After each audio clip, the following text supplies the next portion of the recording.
आज दिल्ली नगर निगम में मेयर के चुनाव में भारतीय जनता पार्टी ने जो गंदा और घिनौना खेल खेला है, उससे एक बार फिर से ये बात साबित हो गई है कि भारतीय जनता पार्टी ना तो संविधान को मानती है, ना कानून को, ना किसी नियम कायदे को, ना लोकतंत्र को, केवल और केवल गुंडागिरी को मानती है। भारतीय जनता पार्टी गुंडागिरी से सदन चलाना चाहती है। भारतीय जनता पार्टी गुंडागिरी से एमसीडी को चलाना चाहती है। आप सब जानते हैं कि 7 दिसंबर को एमसीडी चुनाव का रिजल्ट आया था और आज 2 महीने हो गए। 7 फरवरी तक दिल्ली को मेयर नहीं मिलने दे रही है भारतीय जनता पार्टी। दिल्ली की जनता ने भारतीय जनता पार्टी के 17 साल के शासन से दुखी होकर, गंदगी देख के, भ्रष्टाचार देख के, हर तरफ गड़बड़ी देख के, कूड़ा देख के, पार्कों की हालत देख के इनको हटाया था। बीजेपी वालों को क्लियर मैंडेट दिया था आम आदमी पार्टी को, लेकिन मेयर का चुनाव नहीं होने दे रही है भारतीय जनता पार्टी।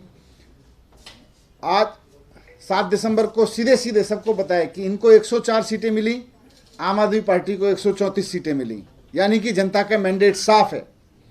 2 महीने तक इन्होंने आम आदमी पार्टी के पार्षदों को खरीदने की भी कोशिश की, तोड़ने की भी कोशिश की, लेकिन हमारा एक भी आदमी नहीं बिका, आम आदमी पार्टी का एक भी पार्षद नहीं बिका। तो 2 महीने से ये, वैसे तो उससे पहले भी जब इलेक्शन इन्होंने पोस्टपोन किए थे तब से भी, लेकिन 2 महीने से चुनाव होने के बावजूद, जनता द्वारा आम आदमी पार्टी को मैंडेट दिए जाने के बावजूद भारतीय जनता पार्टी अफसरों के माध्यम से एमसीडी को चला रही है और उल्टे सीधे काम कर रही है वहां पे। आज आपने देखा कि हमारे पार्षद पूरी तरह से शांत बैठे थे। बीजेपी के पार्षद बिना बात हंगामा कर रहे थे सदन में, कोई मुद्दा नहीं था, बस खड़े होकर शोर मचाना है कि बैठक नहीं होने देनी है।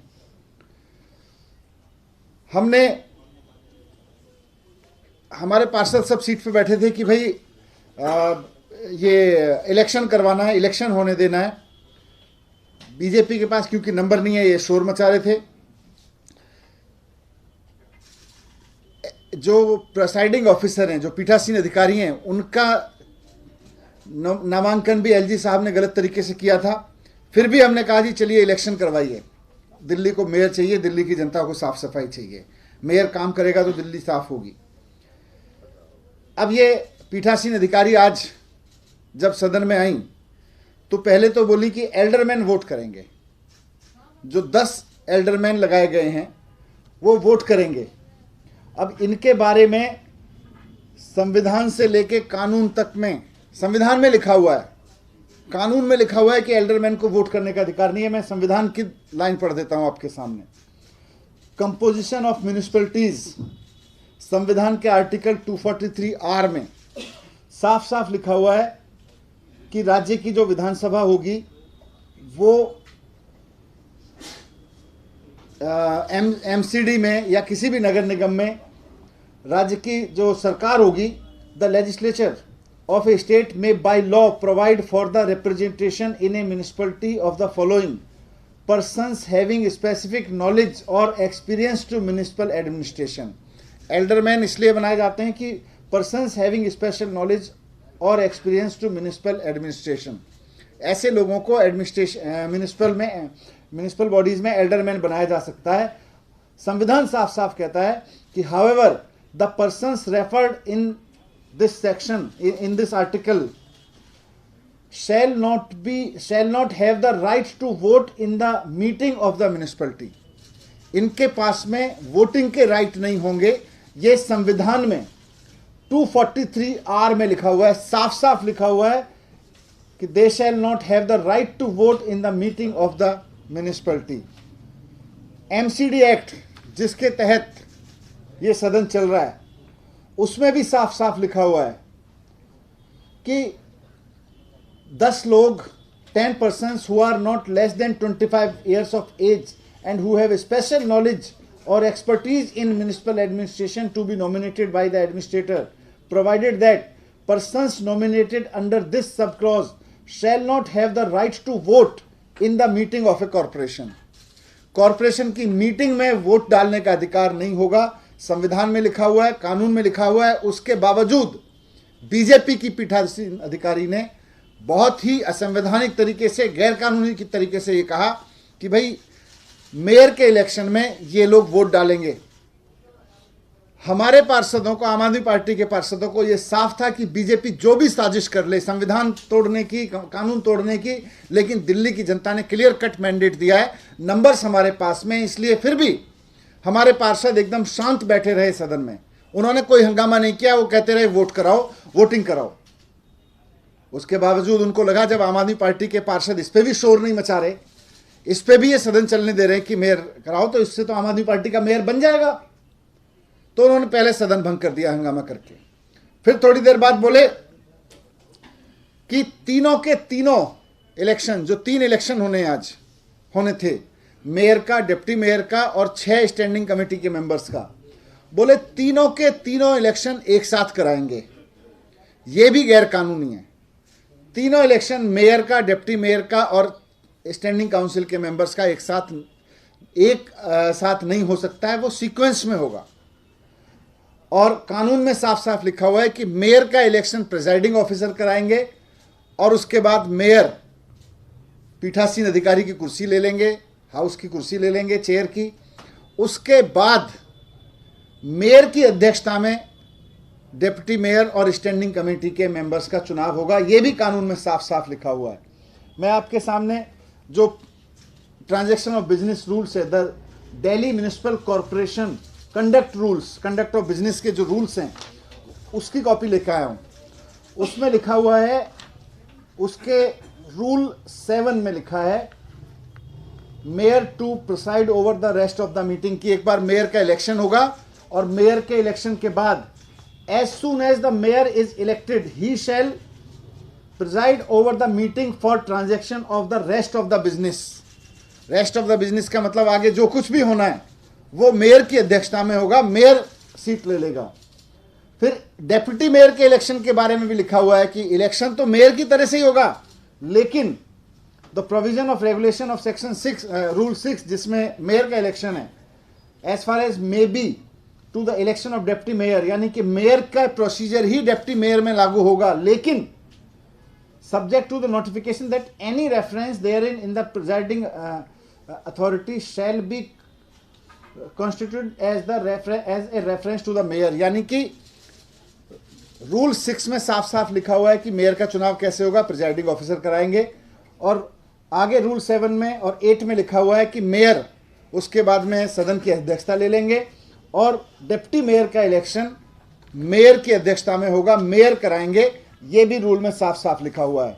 इसी रूल का और इसी कानून का फॉलो करते हुए जो एलजी साहब की परमिशन से फिर नोटिफिकेशन निकाला गया था आज की मीटिंग का, उस नोटिफिकेशन में भी साफ साफ लिखा हुआ है, the mayor so elected will then assume the chair and proceed to conduct the election of deputy mayor and 6 members of the standing committee as required under section 35(1) of the act. Notification कह रहा है, rule कह रहे हैं, कानून कह रहा है, संविधान कह रहा है कि साहब पहले मेयर का इलेक्शन होगा, मेयर के इलेक्शन के बाद मेयर की अध्यक्षता में डिप्टी मेयर का इलेक्शन होगा, फिर स्टैंडिंग कमेटी के मेयर का इलेक्शन होगा। फिर भी गैर कानूनी तरीके से प्रिजाइडिंग ऑफिसर ने आके रूलिंग दी कि तीनों इलेक्शन प्रिजाइडिंग ऑफिसर द्वारा कराए जाएंगे और इकट्ठे कराए जाएंगे।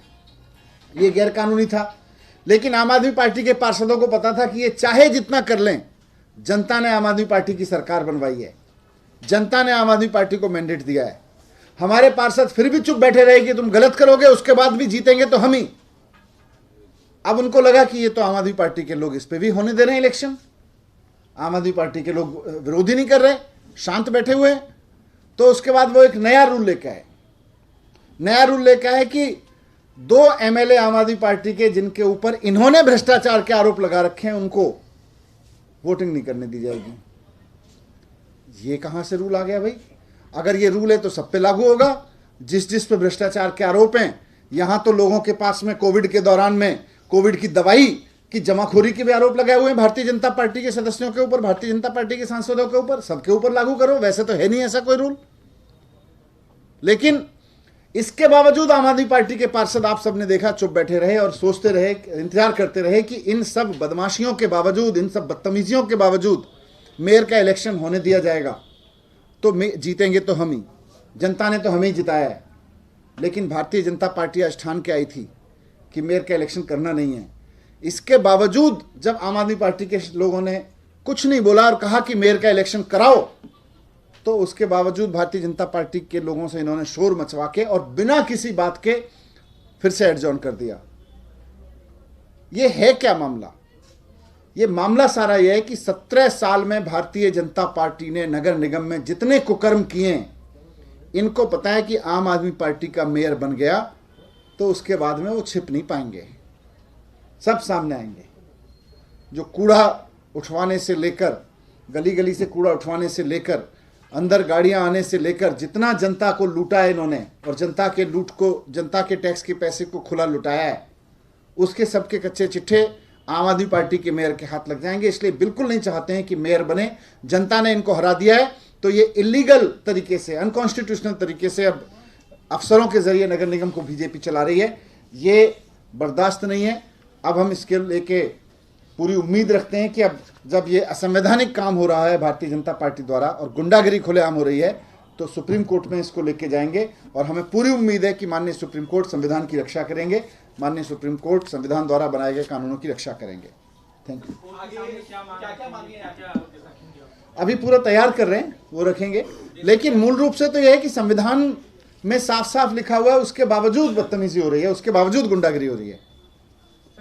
अधिकारी का नाम बार बार जिक्र है, क्योंकि जिस तरह से उनकी कार्रवाई हो रही है उसको आप लोग सवालों के घेरे में, तो क्या सुप्रीम कोर्ट जब जाएंगे तो उन सारी बातों को भी रखेंगे आपको? अभी वो सारी लीगल एडवाइस ले रहे हैं, क्योंकि कानून तो साफ साफ है, जो भी लीगल प्रोसीजर है उसमें लेके हम इसको लेके जाएंगे। सर, ये क्या ये चाहते हैं कि पीठासीन अधिकारी की नियुक्ति जो है वो कोर्ट की तरफ से हो या उसकी निगरानी में? क्योंकि अभी कानून देखिए, सुप्रीम कोर्ट में जो अपील है हमारी, मेन तो यह है कि साहब संविधान में जब लिखा हुआ है कि कानून के मुताबिक मेयर का चुनाव होगा और मेयर आगे कार्रवाई करेंगे, तो मेन तो रिक्वेस्ट है कि साहब मेयर का चुनाव तो कराएं। ये बहाने मार मार के भाग रहे हैं।